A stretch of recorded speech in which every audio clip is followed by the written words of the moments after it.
सुप्रभात, जय महादेव की। एक बार जहाँ शुभ रात्रि हुई थी गुप्त काशी में, सुप्रभात भी वहीं गुप्त काशी से हो रही है।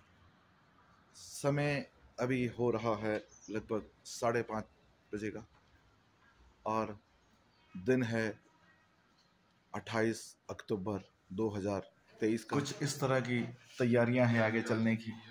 अभी भाई लोग अपने अपने बिस्तर में पड़े हैं और कुछ इस तरह की तैयारियां हैं दूसरे कमरे की। यहाँ सब सेटअप है, बैग वैग सब तैयार, सबकी तैयारियां पूरी। जय महादेव, जय महादेव, जय महादेव।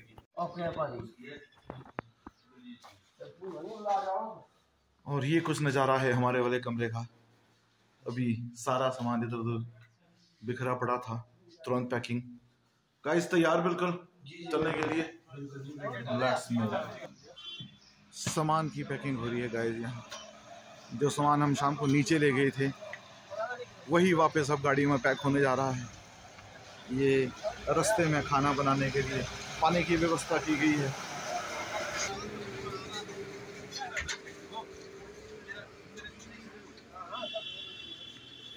ट्रैकिंग शूज टाई कर दिए हैं निखिल जी। अरे कोई चक्कर नहीं, गीला कुछ ना देख रहे यार।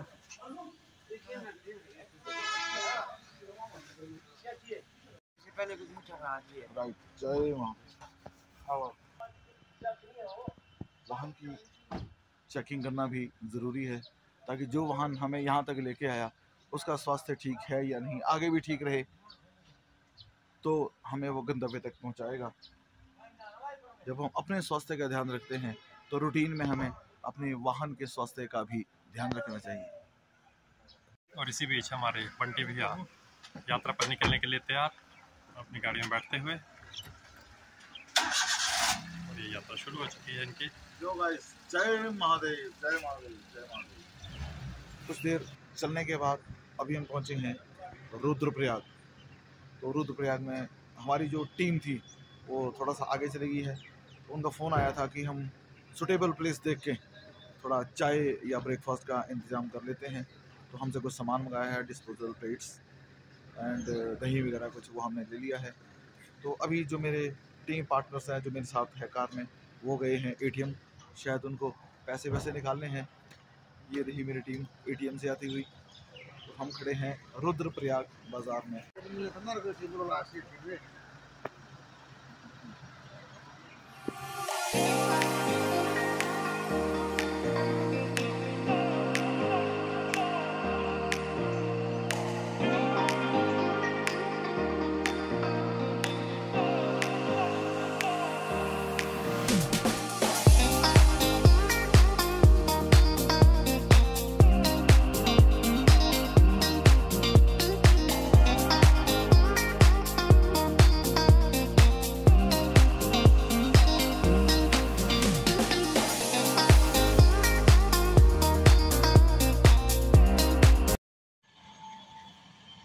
ये है फ्रेंड्स हेलीकॉप्टर का हेलीपोर्ट, जहाँ से हेली टैक्सी की सेवाएं ली जा सकती है। ये रुद्रप्रयाग से लगभग 5-6 किलोमीटर बाद में है। तो फ्रेंड्स फाइनली हम पहुँच गए हैं सोनप्रयाग। ये है सोनप्रयाग की पार्किंग। अब लास्ट स्टॉपेज हमारा यही है जहाँ हमारी गाड़ी पार्क हो जाएगी। गाड़ी हमने अपनी जगह में पार्क कर दी है। तो यहाँ से लगभग 5 या 6 किलोमीटर कहते हैं और आगे जाना पड़ता है इसी रोड में, लेकिन इसमें अपनी पर्सनल व्हीकल्स को जाने नहीं देते हैं क्योंकि कारण हो सकता है कि आगे पार्किंग ना हो। गाड़ियों को जहां वहां बेतरतीब ढंग से पार्क कर देंगे तो फिर ट्रैफिक लगना स्वाभाविक है, इसलिए पार्किंग गाड़ियों की सारी यहीं होगी है। तो अब यहाँ से आगे इनकी अपनी सेवाएं रहती हैं। अपने व्हीकल्स इनके होते हैं, वो कुछ हमसे चार्ज करते हैं पैसा, तो वो हमें आगे तक ले जाते हैं और वो वापस आ जाते हैं, गाड़ी पार्क नहीं करते वहाँ। तो इस वजह से यहाँ हो सकता है कि जगह खुली डुली हो, जगह खुली की वजह से पार्किंग यहाँ इजीली बन गई, बहुत सारी गाड़ियाँ आ सके। ऊंची ऊंची पहाड़ियों का सुंदर दृश्य सोनप्रयाग से। और ये सोनप्रयाग के नज़दीक हेलीकॉप्टर यात्रा, हेली टैक्सी सेवा, हेलीकॉप्टर चलते हुए जिनकी रजिस्ट्रेशंस हेलीकॉप्टर की हैं वो इसमें जाएंगे, जिनकी नहीं है भाई उन्हें तो पैदल ही चलना पड़ेगा। और ये काफ़ी बहुत ज़्यादा मात्रा में गाड़ी खड़ी करने के लिए पार्किंग प्लेस।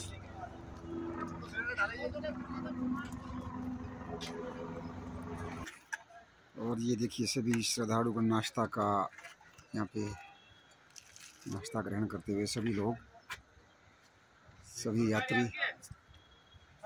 यात्रीगण श्रीखंड केदार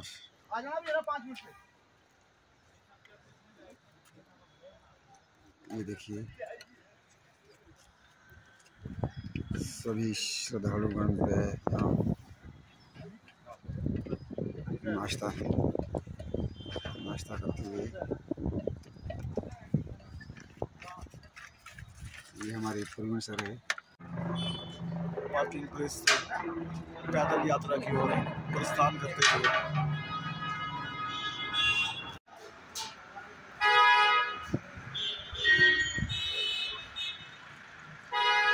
ये पार्किंग 1 2 3 मंजिले पार्किंग, और ये सारा angle and channel based parking इन्होंने बना रखी है कि कल को अगर एक स्टोरी और भी ज़्यादा करने की ज़रूरत पड़े तो चैनल पे चैनल बैठ करके एक स्टोरी और बनाई जा सकती है।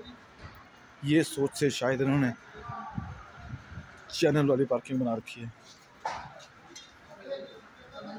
ये पार्किंग का बेस फ्लोर बेसमेंट, जहाँ बेचारे कुछ एक श्रद्धालु लोग या तो जा रहे हैं या आने के बाद अपने भोजन पानी का इंतज़ाम करते हुए यात्रीगण श्रद्धालुगण अपनी अपनी सहूलियत के हिसाब से ग्रुप अपना पूरा यात्रा शुरू हो गई है, और ये अपना सामान एक दूसरे को सौंपते हुए कि शायद मेरे से नहीं चला जाएगा, आप उठा लो सामान मेरा। Car station maxi union. अब यहाँ से हमें व्हीकल्स मिलेंगे लगभग काफ़ी आगे जाने तक। है भी सिस्टम ठीक है जो इन्होंने बना रखा है, क्योंकि यदि सब लोग अपनी अपनी गाड़ियाँ लेके ही जाएंगे तो आगे जाके बहुत ज़्यादा ट्रैफिक जाम की स्थिति हो सकती है। इसलिए ये इन्होंने मैक्सी स्टेशन कहो, टैक्सी स्टेशन कहो या यूनियन कहो, यहाँ से इनको सबको हमारे को ये सुविधाएं देंगे, यहाँ से गाड़ियाँ मिल जाएगी।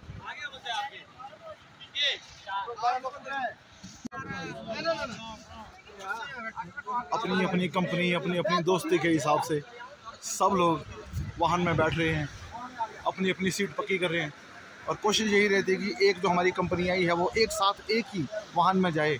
लेकिन 3 जो हमारे पार्टनर्स हैं वो थोड़े लेट कमिंग है, वो पहुँचे नहीं अभी, तो उनका 2 मिनट वेट करेंगे, उसके बाद हम चलेंगे यहाँ से। टैक्सी वालों की मनोपति, टैक्सी वालों के द्वारा ठूस ठूस के भरे गए बैग भी इंसान भी, और ये बेचारे भाई लोग मंडिया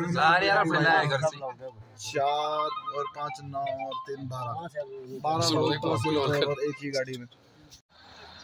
अभी थोड़े सा ही टाइम हमें हुआ था चल के, और यहाँ आगे आके देखते हैं कि ट्रैफिक लगा हुआ है। जो मैंने पहले कहा था कि शायद हमारे अपने व्हीकल ले जाने से ट्रैफिक लगेगा, तो इनके ही जो व्हीकल्स हैं उनमें भी ट्रैफिक जाम हो रखा है। और एक हमारा भाई गाड़ी में अंदर गर्मी लग रही है, कहते गर्मी गर्मी गर्मी बोल के छत पे बैठ गया बंदा। ये है असली प्रो प्लेयर। और ये आगे तक इनकी अपनी टैक्सियाँ, लंबी लाइन। अब ये ट्रैफिक क्यों लगा है उसकी कोई जानकारी नहीं है। शायद जिन लोगों को ज़्यादा समय हो गया यहाँ पहुँच के वो पैदल चलना शुरू कर रहे हैं आस्ते आस्ते। थोड़ी सी देर के बाद तो हमें भी लगता है कि पैदल ही चलना पड़ेगा। चलिए, जब तक सहन कर सकते हैं तब तक रुकेंगे, जब सहन नहीं होगा तो उसके बाद चलना पड़ेगा पैदल। अब जो हमारे गाड़ी का जो हमारा ड्राइवर था मिस्टर फरदीन, तो उसने हमें बताया कि ये गाड़ी का जो ट्रैफिक है क्यों है। ये सरासर हमें बेवकूफ़ बना दिया गया है, झूठ बोल दिया गया। अब वो क्या कह रहा है कि ये जो गाड़ियाँ लाइन में खड़ी हैं ये सवारियाँ सब उतार चुकी हैं या उतर गई हैं, सवारियाँ खुद से पैदल चल चुकी हैं। तो कहने का मतलब ये कह रहा है कि अब ये गाड़ियाँ जो सबसे टॉप मोस्ट पे गाड़ी खड़ी है उसकी जब सवारियाँ भरेगी तब वो मुड़ के वापस आएगा और तब ये गाड़ियाँ 1-2 फुट आगे को खिसकेंगी। इसका मतलब ये है कि जो लाइन में गाड़ियाँ खड़ी हैं जब ये सवारियाँ पूरी भर भर के मुड़ के वापस आएगी तब उसके बाद हमारी गाड़ी यहाँ से चलेगी। तो इसका मतलब ये है कि अभी हम तो लगभग 300 मीटर भी नहीं आए हैं, 200 या 300 मीटर। अब उसने 50 रुपये हमारे से चार्ज कर दिया है। तो जब हम गाड़ी में बैठे थे अगर ये हमें तभी बता देता कि गाड़ी यहाँ से लगभग 100 मीटर आगे जाएगी, उसके बाद ट्रैफिक लग जाएगा, वहाँ से आपको लगभग पैदल ही जाना पड़ेगा, तो हम क्यों आते गाड़ी में। अब हमने ऐसे कहा, थोड़ी सी बार्गेनिंग करी कि भाई हम थोड़ा सा ही आए हैं यार, 50 के बदले तो 25 ले ले, 20 ले ले। हम उतर जाते हैं तो कहता नहीं सर 50 तो आपको देने ही पड़ेंगे। ये तो फिर मोनोपोली है।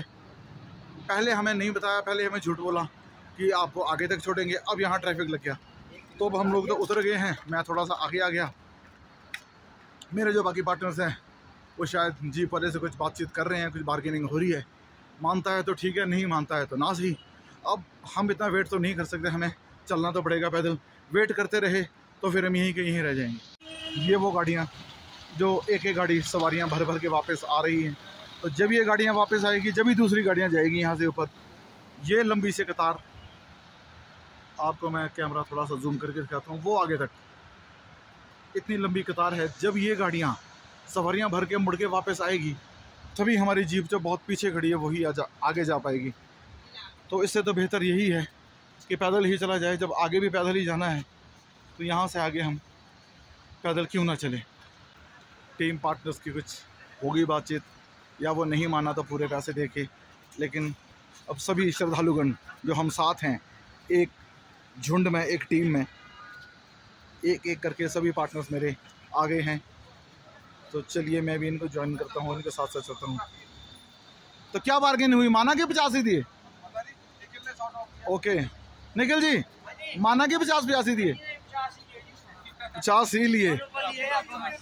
तो मतलब झूठ बोल के ठग दिया गया हमारे को।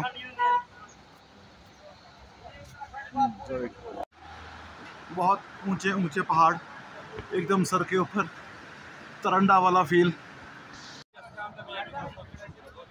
ये हम पहुंच गए हैं केदारनाथ ट्रैक, फुट ट्रैक के पास। 16 किलोमीटर है यहाँ से, लिखा हुआ है। एग्जैक्टली कितना है कितना नहीं वो तो हम नहीं कह सकते हैं, वीडियो शूट कर रहे हैं विदेशी नागरिक। ये है इनकी पार्किंग जहाँ से गाड़ियाँ मुड़ के वापस जाती है। तो ये हालत है यहाँ ट्रैफिक का।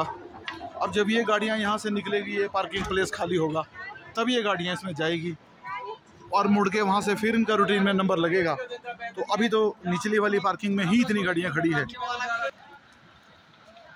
अब यहाँ से यहीं तक ही हमें गाड़ी में आना था। अब यहाँ से एक्चुअली जो हमारी पैदल यात्रा शुरू हुई है, अब यहाँ से हमें पैदल ही जाना है। तो अब एटलीस्ट ऐसी तसल्ली है कि अब यहाँ से आगे कोई व्हीकल नहीं जाएगा, यहाँ से आगे पैदल ही जाना है। तो अब हम चल पड़े हैं पैदल। ये मैं और ये रही मेरी टीम। ये भाई साहब पिट्ठू लेके, इस पिट्ठू में भी लेके जाते हैं लोगों को। जब कोई हुआ तो पिट्ठू में लेके चले गए, और जब कोई नहीं हुआ तो थोड़ी देर के लिए आराम फरमाने के लिए खुद से बैठ गए। तो अगर ऐसा रास्ता पूरा आगे तक हो तो ज़्यादा बेहतर है, नहीं तो चलो स्ट्रीप चढ़ाई या स्ट्रीप उतराई ना हो, सीधा चलने को हो तो ज़्यादा अच्छा रहेगा, थकेंगे भी नहीं। ये शायद मुझे ट्रैक नज़र आ रहा है, ये निचला वाला रोड है, ये ऊपर वाला, इसमें भी घोड़े वाले जा रहे हैं। तो वो तो चल के ही पता चलेगा। साथ में कल बहती नदी, और ये एक पार्टनर्स हमारे टर्न बाय टर्न आगे निकलते हुए हाथ में ले ली है लाठियाँ, ताकि चलते हुए जब थकें थोड़े से सहारे के लिए। भाई मैंने तो नहीं ली, इन्होंने ले ली। अब देखो कहीं ज़रूरत पड़ेगी तो इनसे हेल्प ले लेंगे।